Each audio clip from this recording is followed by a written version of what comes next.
Ya, nyari duit.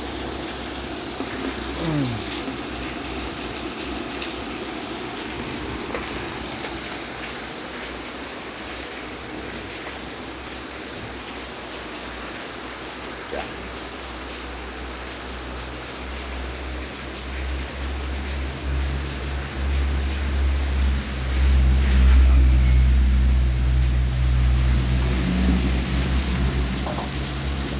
Dan terus gimana mau lebaran gitu. Bayangin aja.